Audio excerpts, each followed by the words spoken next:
তো আমি আজকে রামিসাকে নিয়ে কিছু কথা বলতে চাই। তো একটা ভিডিওতে দেখলাম যে একজন ব্যক্তি রামিসার আব্বুকে একটা টাকার বান্ডিল দিছে।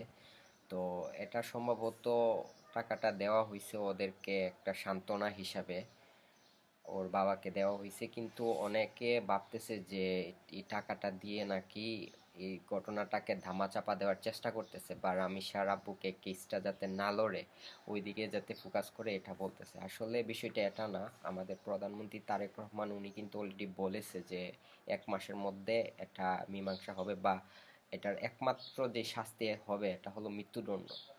তো আমি সবাইকে এটাই বলবো, আপনারা ভুলভাল চিন্তা ভাবনা কইরেন না, বিচার ইনশাল্লাহ হবে।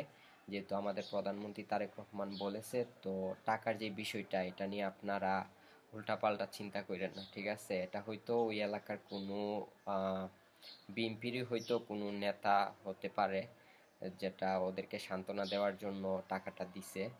তো আপনারা এটা ওইভাবে নিয়েন না যে ঘটনা দামা চাপা দেওয়ার জন্য বা টাকা দিয়ে কন্ট্রোল করতেছে, এরকম কিছু হবে না ইনশাল্লাহ, বাবা দেখতেছে।